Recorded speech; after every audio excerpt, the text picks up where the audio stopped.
Alrighty, so we are here, and what you didn't see off camera is a bunch of things just going off all at once, delaying what is meant to be. Camera, all good this time, but the door on that cupboard just opened up randomly by itself. The clock started going off, and yeah, I feel like those who knew about this podcast have been waiting months now. Yep. Because we made it. It's January 2026, but we made a big post back in September with this exact kind of like setup, different outfits, talking about, hey, we're starting our podcast. Everyone was like, yeah. And every time we saw a friend, where's the podcast? Where's it at? Where can I listen to it? I'm like, some things happen. So we can just briefly touch on that, but I also want to kind of just talk, get it going, right? So in September, we got all this equipment, and we started recording our first podcast. And maybe it just wasn't in God's timing. We just thought, hey, let's do this. We felt really called to start one, and we thought it'd be fun for us to do. Then a lot of stuff happened. So just backtracking, when we first recorded it, it was like 4 takes. Everything that could happen happened. Camera stopped recording. We forgot to hit the audio button. And then once we finally got a good take, I went to go edit it, and the settings on the camera were wrong. It was like so grainy. It was like watching like an old 50s film. Like I looked ancient. Nikki looked good. She looks good right now. So then all of that frustration happened. All right, we'll set it up, because every time we got to record this, we got to get my parents to watch the kids. It's a little bit of a hassle. Yeah. It's the reason why we're probably not going to do this weekly, because it's unrealistic. But bi-weekly, we'll touch base on that. We'll see. But then, and I'm not going to dwell on it, when we were ready to reshoot, Charlie Kirk got assassinated.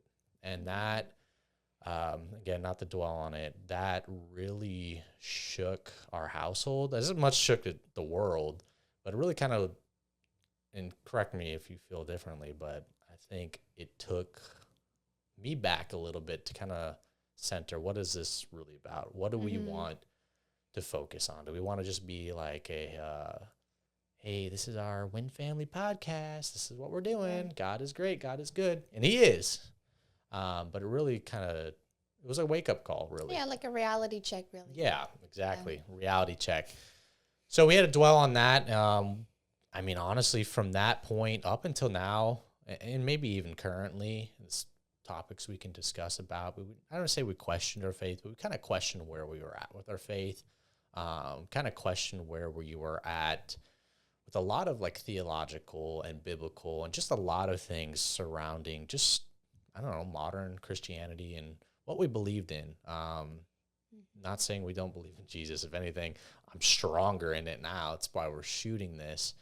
But we did go through like a little bit of a up and down season where I was like, should we do the podcast? And maybe not the greatest time. Like it was definitely something that I don't know. And honestly, I know it wraps up to God's timing, but I don't, at that time, I was like, I don't know if we're called to do this. I don't know if this is really what we should do. So what do you feel about it? Yeah, I could say very much the same. Like do you feel like at that time, like I felt very like motivated and excited to do it. But like kind of like you said, like after that happened, it kind of made me reevaluate my own walk with God and like questioning a lot about the depth of our faith. Like, is it really that deep or is it not?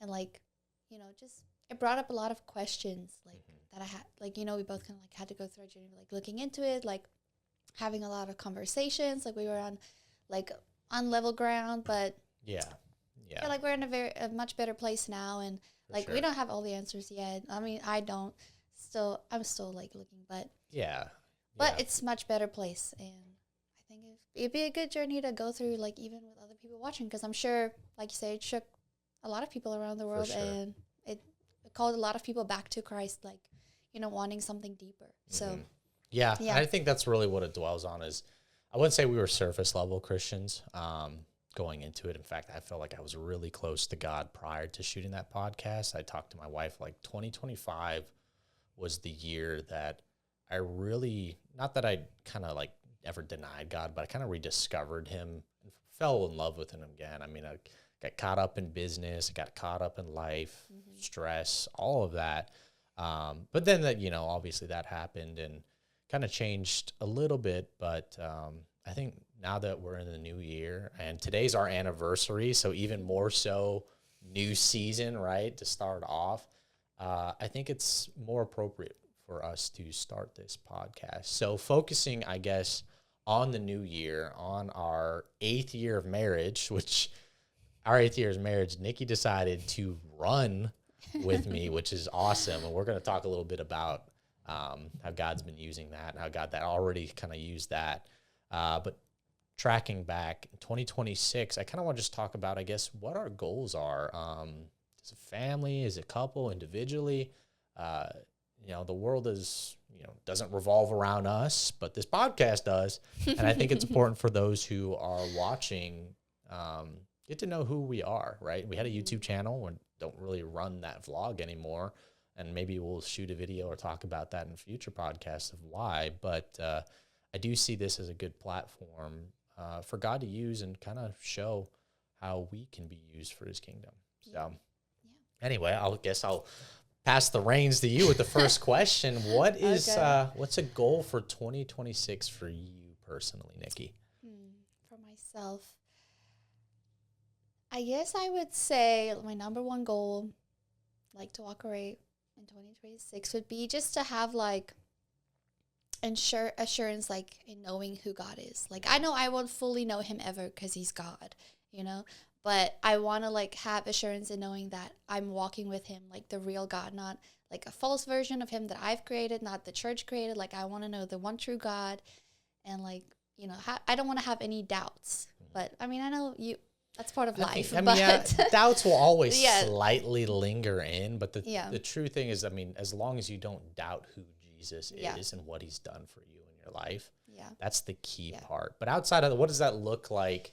I mean, we have goals, right? But goals mean nothing if you don't have steps towards it. So for you, what does that, I guess, what steps are you going to take to reach that? Because I feel like what you're questioning or what you're feeling, I think every Christian will have at least once in their life, if not multiple times, right? There's the doubts of, am I doing this right for God? Am I going to the right church? Am I following the right, there's so many denominations, and this is the topic for another podcast, guys.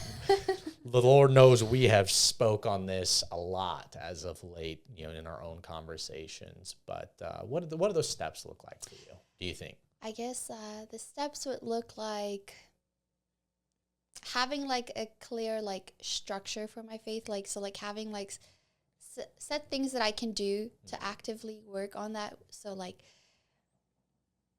I don't know, just being more disciplined, I guess. And like setting time aside to pray and to actually study the Bible and to dive deeper.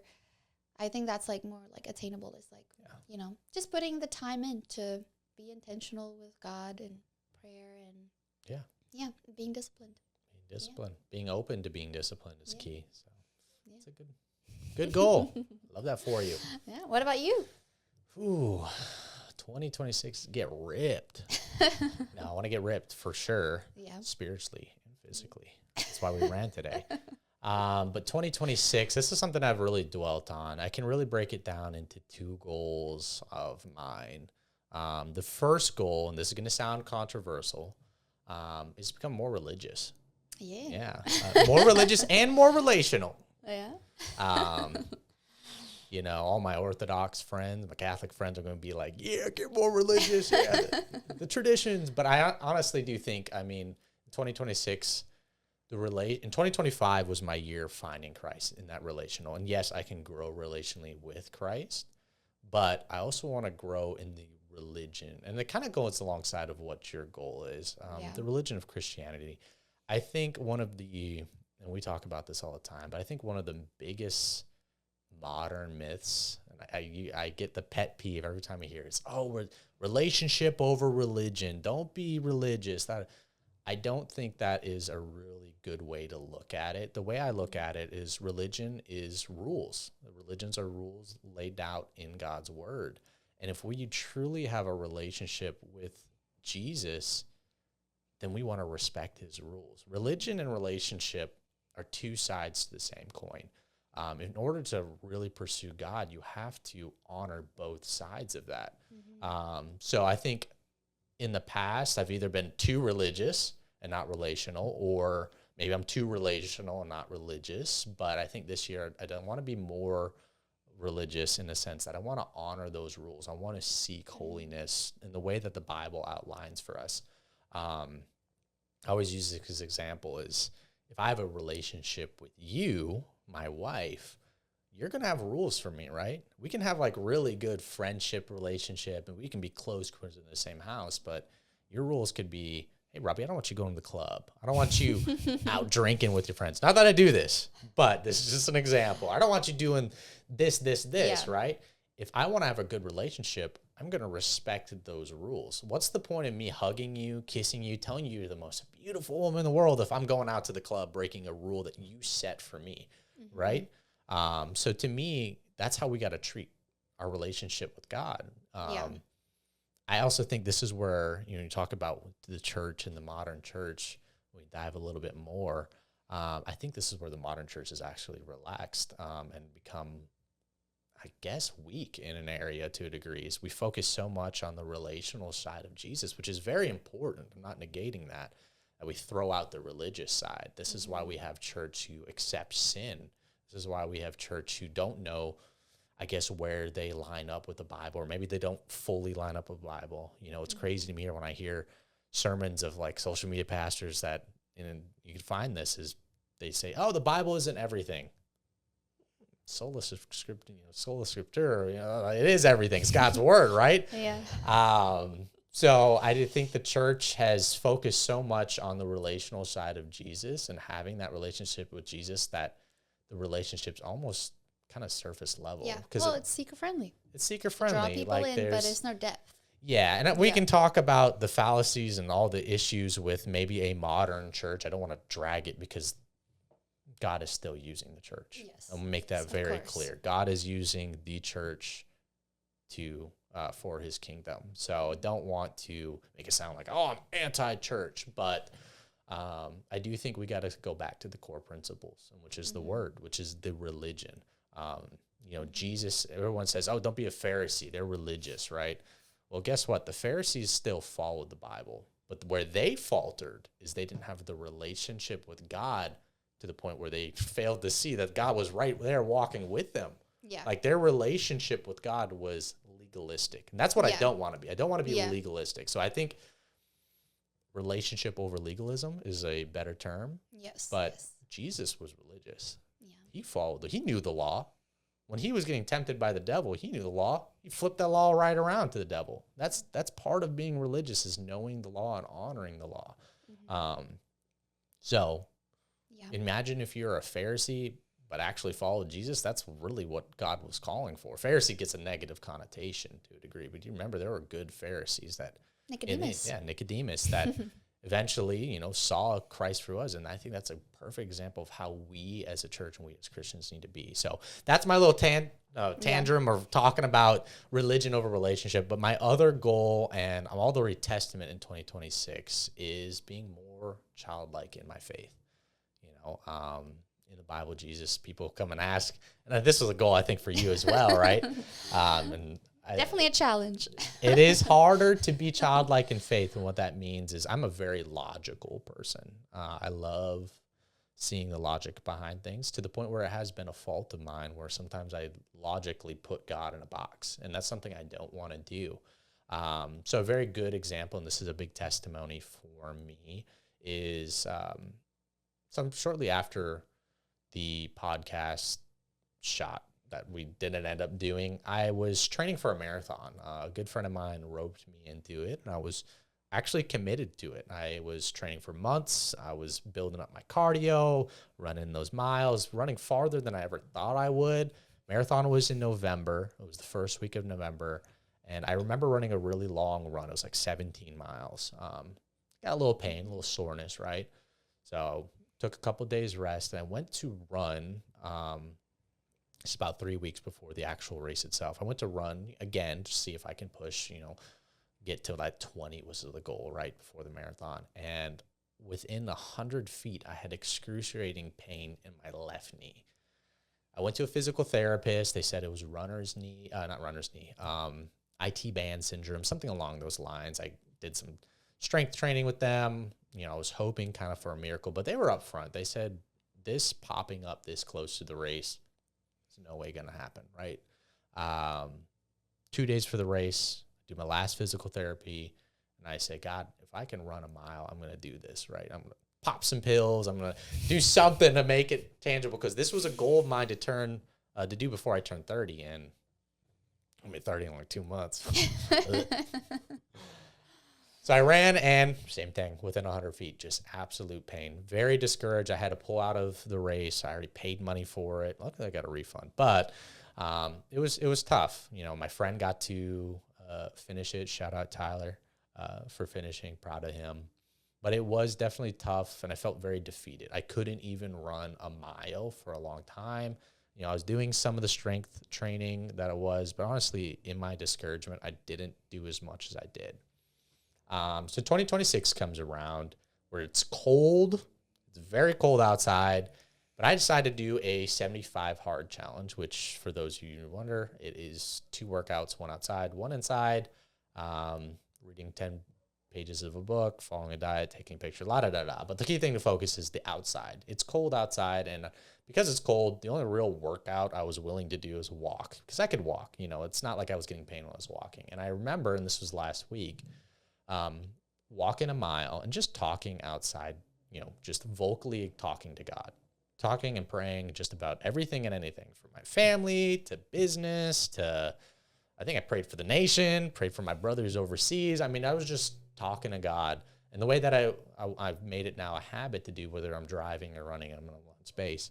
And I remember walking a mile, and at the end of the prayer, I said, God, I know it's silly. I know it's like a child-like request to ask, but I said, can you just heal my knee so I can run again? I want to be able to run. I want to be able to run, the distance that I was, and just hit the mic. Just like that, God, clear as day in my head, said, why don't you just run right now? I was like, shoot, okay. Well, then I did. God, I'm almost like tearing up a little bit just thinking about it. And I did, and I ran a mile without pain. Devil tried to sneak inside my mind and said, oh, it was cold, and give me excuses of why it wasn't a miracle. So I said, skip that. Next day, ran 2 miles, no pain.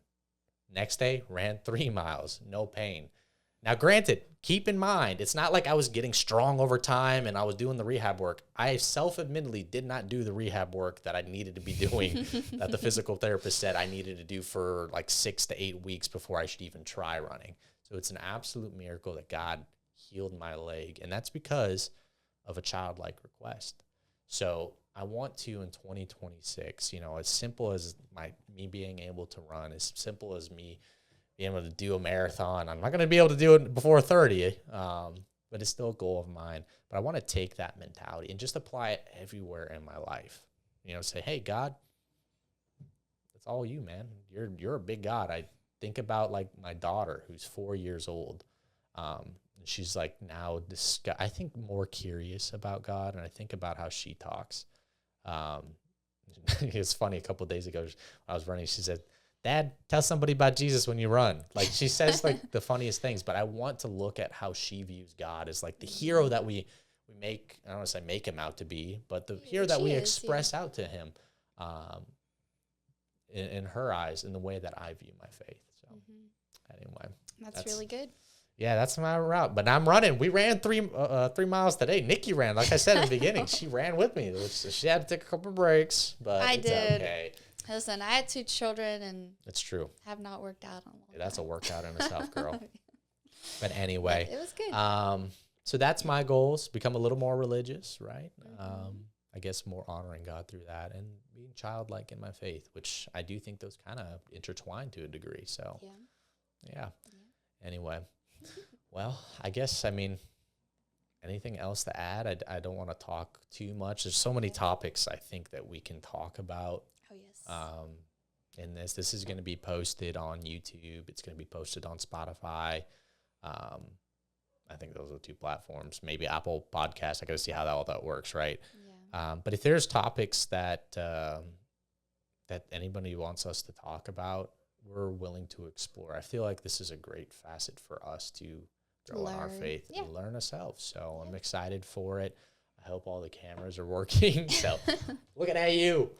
But yeah, anything to add? I feel like I just talked too much. What do you? No. Come on, let me hear something. No, I like all of that. It's definitely a challenge because that's something I've been struggling with, as well as like feeling like I have to understand everything, like wanting to do it perfectly. And like that's something that you've kind of like taught me is like, don't like try to figure everything out and then end up not doing it, because that's what was happening to me. Yeah, for sure. You know, it's like trying to the logic way, like I want to know exactly what to do, how to honor God, how to love God, and I don't want to do it wrong, so I'm not going to.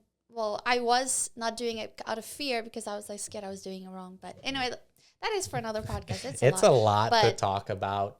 Yeah. It's something I'm excited to explore with you. But yeah, it's another podcast. I'll put it that way. But I'm very excited for this because Robbie and I, like, we have really good conversations sometimes, and he's very smart. You guys are going to hear it. He's a really good teacher, like, of like getting you to understand things and comprehend things. But like he can answer the hard questions. Don't gas me up now. But you are. So I'm looking forward to this and like giving the people a look into our conversations. Yeah. And listen, don't let her play dumb. Nikki is smart too. She will chime in things. I'm like, oh, okay. Like she's got to, God will use her as well. Yeah. She's got the emotional side. As much as I'm trying to get better at that, Nikki's really good with the emotions, which is good. We're good at balancing each other. Yeah, it's true. So. So I know, like, when we're shooting a wedding, I know the insides out of the camera, but she knows the posing. We're a good team, There you go. Can I just say, like, you looking at this? She is stunning. Oh, my gosh. The Lord says, he who finds a wife finds a good thing. In 8 years, baby, I found a good thing. I got to put it that way. Stop, you're making me blush. Anyway. Okay, well, I guess we'll just end it right there. For those watching, this is the usual call. If you want to see more podcasts, more just conversations, we'll kind of keep it around this 30-minute range, I think, which is just a sweet spot. But yeah, follow, subscribe, all the stuff, right? Yeah. I don't keep track of how it all works these days anymore. But yeah, we'd be happy to continue this. I think it's going to be a fun journey. Yeah. The name of our podcast, by the way, is Cedar Lane Conversations. Cedar Lane Conversations. That's because our address is on Cedar Lane. Don't try to be weird about it. All right. But yeah. Cedar Lane Conversations. Cedar Lane Conversations. Yeah. And I think that flows well. Yeah, it's cute. It's cute. And we're just going to talk about whatever God puts on our heart. Yeah, for sure. Try to stick to a schedule, like you said, bi-weekly. Yeah, every 2 weeks. And we won't get too controversial with it. Lord knows. We could get again the conspiracies and all that fun stuff. But honestly, the focus on this podcast will be faith and family. Yeah. Just how God works in our lives, how he speaks. And I'm excited. Yeah, me too. All right. Cool. Well, that's a wrap. Okay, bye.